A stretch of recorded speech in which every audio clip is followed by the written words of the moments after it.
कमरिया बैजू नगरिया चला कमरिया हो कांधे कवरिया उठाई के आहो कांधे कवरिया उठाई के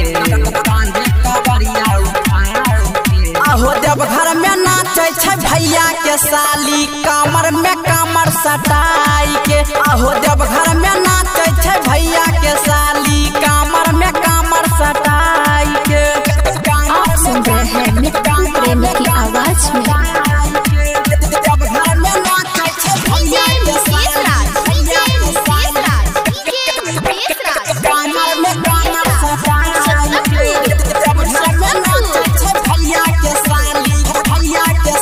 हो छोटकी साली नाचे छै हो भैया सुपर जलवा चढ़ावे छै भोला के ऊपर जलवा चढ़ावे छै भोला के ऊपर सुइया पहाड़ी के कठिन चढ़ैया मौका के फायदा उठाबे दा हो भैया समय जे गेलिया ओकर बहाना हरदम बजाबै छै बोलबम के गाना नाचे पुजरिया डोइट के नाचे पुजरिया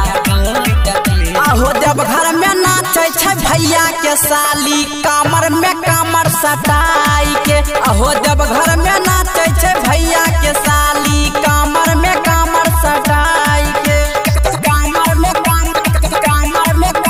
सटाई के देवघर में नाचे छै भैया के साली कमर में कमर सटाई के देवघर में नाचे छै भैया के साली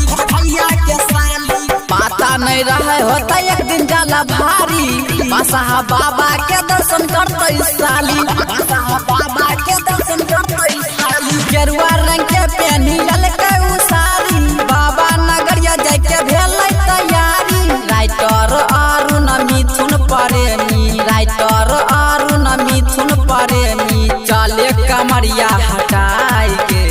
चले कमरिया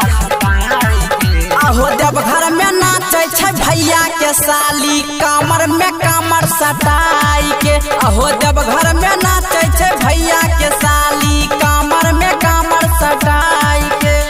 मिक्स बाय सिक्कू सावरिया।